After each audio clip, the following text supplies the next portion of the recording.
यह वीडियो बहुत स्पेशल होने जा रहा है, क्योंकि ज्यों-ज्यों आप आगे बढ़ेंगे देखेंगे कि अरे!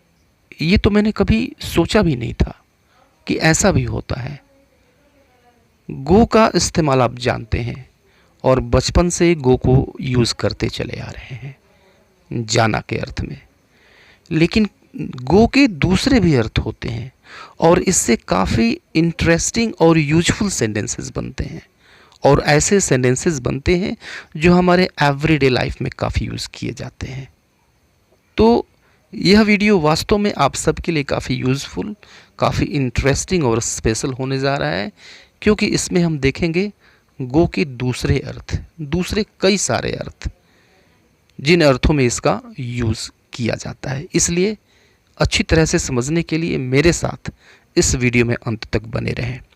वीडियो अगर पसंद आता है तो आपसे रिक्वेस्ट है कि लाइक करना ना भूलें। चैनल को अब तक सब्सक्राइब नहीं किया है तो इसको सब्सक्राइब करते चलें। तो आइए वीडियो को शुरू करते हैं और गो का पहला अर्थ लेते हैं। ठीक है, जब एक वस्तु दूसरी वस्तु में परिवर्तित हो जाती है, वास्तव में अवस्था में परिवर्तन होता है और पहले की अपेक्षा वह बुरी अवस्था में पहुंच जाती है। ठीक है, हिंदी में अर्थ देता है हो जाना। ठीक है, जैसे गो बैड यानी पागल हो जाना, गो मैड पागल हो जाना, गो बैड खराब हो जाना, गो सावर खट्टा हो जाना, गो वीक कमज़ोर हो जाना। अब देखिए, अवस्था परिवर्तन है और बुरी अवस्था में चीज़ें पहुंच रही हैं। ठीक है, तो यहाँ पर हो जाने के लिए हम गो का यूज़ करेंगे। एग्जाम्पल देखिए और अच्छी तरह से समझिए इसको। तुम पागल हो गए हो, किस टेंस का यह सेंटेंस है? प्रेजेंट परफेक्ट है।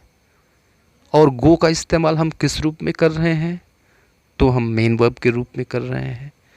तो प्रेजेंट परफेक्ट है और मेन वर्ब के रूप में हम गो का इस्तेमाल कर रहे हैं, तो इसका हम थर्ड फॉर्म इस्तेमाल करेंगे, यानी गॉन का यूज़ करेंगे। Right, you have gone mad, तुम पागल हो गए हो। राइट, दूसरा सेंटेंस देखिए, सारे फल खराब हो जाएंगे। ठीक है, तो खराब हो जाना मीन्स गो बैड, सारे फल खराब हो जाएंगे। All the fruits will go bad, future indefinite है, विल के साथ मेन वर्ब का फर्स्ट फॉर्म आएगा। हमने रखा विल और go base form, first form. All the fruits will go bad, सारे फल खराब हो जाएंगे। ठीक है, तीसरा सेंटेंस देखिए, दूध खराब हो गया। ठीक है, तो अगर हम दूध के ख़राब होने की बात करते हैं तो इसके लिए दो वर्ड्स इस्तेमाल किए जा सकते हैं, बैड एंड सावर। दोनों में आप कोई भी इस्तेमाल कर सकते हैं।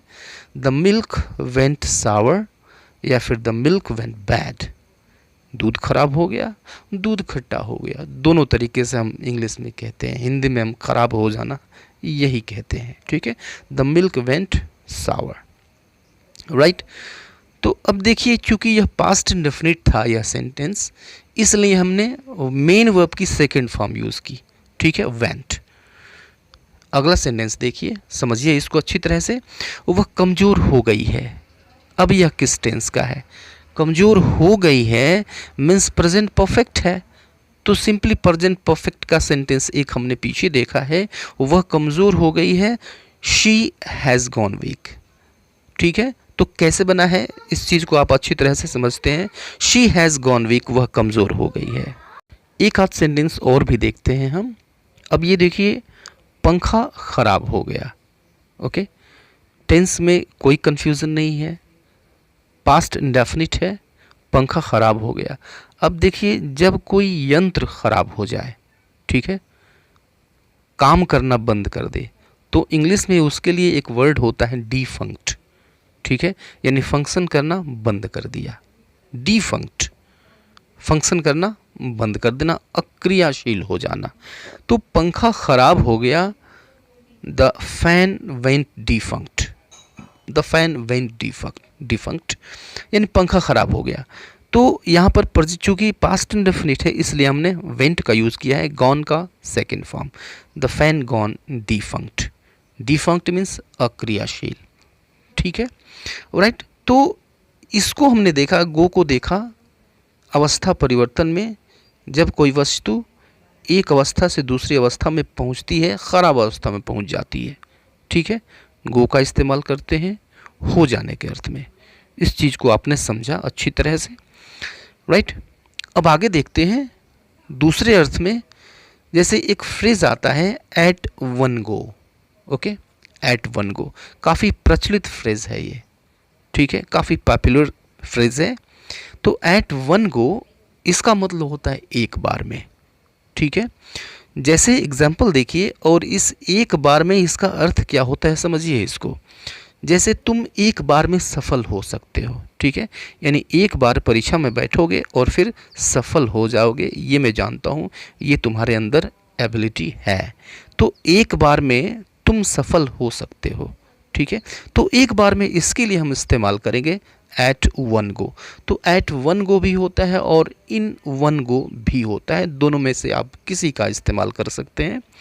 तो you can succeed at one go, you can succeed at one go, तुम एक बार में सफल हो सकते हो, ठीक है। एक और सेंटेंस इसका लीजिए कि वह एक बार में 5 किलोमीटर दौड़ सकता है, ठीक है, यह भी उसकी क्षमता है, कैपेबिलिटी है। तो मैं एक बार में 5 किलोमीटर दौड़ सकता हूँ, मतलब एक बार दौड़ना शुरू करूँ तो इन वन गो, एक बार में 5 किलोमीटर दौड़ सकता हूँ। I can run 5 kilometres in one go, right, एक बार में मैं 5 किलोमीटर दौड़ सकता हूँ। तो इन वन गो या फिर एट वन गो, दोनों का मतलब एक ही है, एक बार में। तो यह जो एक बार है यह क्या है, इस चीज़ को आपने समझ लिया, ठीक है। नेक्स्ट अर्थ देखते हैं, गो का नेक्स्ट यूज़ देखते हैं, दूसरा अर्थ। जैसे हम कहते हैं this is your go, your go, my go, his go, her go. अब इस गो का अर्थ होता है बारी, ठीक है, तुम्हारी बारी, योर गो, मेरी बारी, माई गो, उसकी बारी, हर गो, उसकी बारी, हिज गो, उनकी बारी, देयर गो, ठीक है। जैसे देखिए, अब आपकी बारी है, ठीक है, अब आपकी बारी है, now it is your go, now it is your गो। अब देखिए कि जो सेंटेंसेस हैं, एक ही सेंटेंस को आप जानते हैं कि हम कई तरह से कह सकते हैं, कई तरह से ट्रांसलेट कर सकते हैं। तो यहाँ पे मैं जो बता रहा हूँ इसका मतलब ये नहीं है कि सिर्फ यही एक ट्रांसलेशन होगा, इसको हम कई दूसरे तरह से भी कह सकते हैं। जैसे यह सेंटेंस है नाउ इट इज़ योर गो, यानी अब तुम्हारी बारी है, ठीक है। तो हम टर्न भी कहते हैं, आप जानते हैं, now it is your turn, अब तुम्हारी बारी है। तो गो का भी इस्तेमाल कर सकते हैं, करते हैं, ठीक है। अब देखिए दूसरा सेंटेंस इसी शब्द को लेकर, वर्ड को लेकर, मेरी बारी थी। तो मेरी बारी थी, it was my go, it was my go, simply इसको भी हम कह सकते हैं इट वॉज माई टर्न, या फिर इट वॉज माई गो, ये मेरी बारी थी, राइट। तो ये अगला अर्थ गो का हमने देखा। अब आगे वाला अर्थ देखते हैं गो का, जब हम गो के साथ नो का यूज़ करते हैं, नो गो, ठीक है। अब इस नो गो का अर्थ हो जाता है, एडजेक्टिव का काम करता है, एडजेक्टिव की तरह से इस्तेमाल होता है। इसका अर्थ हो जाता है कोई चीज़ स्थगित हो, ठीक है, कोई चीज़ स्वीकार्य न हो, एक्सेप्टेबल न हो, कोई चीज़ अलाउड न हो, ठीक है, कोई चीज़ ख़त्म हो, राइट। तो उस चीज़ के लिए हम नो गो का इस्तेमाल करते हैं, ठीक है। सेंटेंस से यह और ज़्यादा क्लियर होगा। आज की परीक्षा स्थगित है, ठीक है, काफ़ी कॉमन सा सेंटेंस है। आज की परीक्षा स्थगित है, तो today's exam is no go, no go का मतलब स्थगित, इज़ नो गो स्थगित है, today's exam is no go, आज की परीक्षा स्थगित है, ठीक है। इसका अर्थ प्रतिबंधित भी होता है। जैसे यहाँ कैजुअल ड्रेस प्रतिबंधित है, ओके, तो प्रतिबंधित के लिए हम नो गो का इस्तेमाल करेंगे, ठीक है, एडजेक्टिव की तरह से। यहाँ पर प्रतिबंधित, यहाँ पर एडजेक्टिव की तरह से है। तो casual dress here is no go. Casual dress here is no go, यानी यहाँ कैजुअल ड्रेस प्रतिबंधित है, मतलब अलाउड नहीं है। ठीक है। गो का हम दूसरा एक अर्थ लेते हैं, ऑन द गो। ठीक है। तो ऑन द गो के दो अर्थ होते हैं। एक तो अर्थ होता है वैसे व्यक्ति को हम कहते हैं ऑन द गो, मीन्स जो हमेशा व्यस्त रहता हो, एक्टिव रहता हो। ठीक है। और ऑन द गो का एक दूसरा अर्थ होता है गतिमय अवस्था में। ठीक है। ये भी दोनों एग्जाम्पल से अच्छी तरह से क्लियर हो जाएंगे कि कैसे इनको हम यूज़ करते हैं। जैसे आजकल मैं हमेशा व्यस्त रहता हूँ, आजकल मैं हमेशा व्यस्त रहता हूँ। ठीक है। तो नाउ अडेज I am always on the go. ठीक है। I am always on the go मतलब हमेशा मैं व्यस्त रहता हूँ। ऑन द गो मीन्स व्यस्त। ठीक है। तो on the go means busy and active. Okay. एक दूसरा सेंटेंस लीजिए, जब हम ऑन द गो का अर्थ गतिमय के अर्थ में हम लेते हैं, जैसे आप गतिमय अवस्था में, यानी जब आप गतिमय अवस्था में हों, ठीक है, मूव कर रहे हों, ऑन मूव, आप गतिमय अवस्था में भी मैसेज भेज और प्राप्त कर सकते हैं। ठीक है, राइट। तो सोशल मीडियाज़ को जो मैसेज हैं, जब आप ऑन द गो होते हैं, जब आप मूव ऑन कर रहे होते हैं, उस कंडीशन में भी आप मैसेजेस सेंड कर सकते हैं और रिसीव कर सकते हैं। तो इस सेंटेंस का मतलब यही है कि आप गतिमय अवस्था में भी मैसेज भेज और प्राप्त कर सकते हैं। Means you can send and receive messages on the go. You can send and receive messages on the go, यानी आप गतिमय अवस्था में भी मैसेजेस भेज और प्राप्त कर सकते हैं। ठीक है। तो आगे देखते हैं अगला अर्थ गो का, जब इसको हम मिसिंग के साथ यूज़ करते हैं, गो मिसिंग। काफ़ी कॉमन सा कलोकेशन है। ठीक है। इसको आपने बहुत बार यूज़ होता हुआ पढ़ा भी होगा, यूज़ होता हुआ सुना भी होगा। तो गो मिसिंग मतलब खो जाना। ठीक है। मेरी चाबियाँ खो गई हैं। ठीक है। तो मेरी चाबियाँ खो गई हैं, कौन सा टेंस है भाई? तो प्रेजेंट परफेक्ट है। ओके। तो प्रेजेंट परफेक्ट है, सब्जेक्ट यूज़ करेंगे, हैज़ हैव यूज़ करेंगे, उसके बाद हम यूज़ करेंगे मेन वर्ब की थर्ड फॉर्म। कर लीजिए इसको। तो my keys have gone missing. ठीक है। गॉन मिसिंग, यह जो गॉन है यही मेन वर्ब है, थर्ड फॉर्म इसका यूज़ हुआ है, my keys have gone missing. Right. इसका एक और सेंटेंस लीजिए, कल भीड़ में एक बच्चा खो गया। Past indefinite. ठीक है। तो यस्टरडे को आप शुरू में यूज़ कर दें, लास्ट में भी यूज़ कर सकते हैं, नो प्रॉब्लम। तो yesterday a child went missing. Yesterday a child went missing, कल एक बच्चा खो गया। ओके। अब अगला अर्थ देखते हैं गो का, जब हम इसको पब्लिक के साथ इस्तेमाल करते हैं, गो पब्लिक। ठीक है। तो गो पब्लिक मतलब होता है पब्लिक में चले जाना।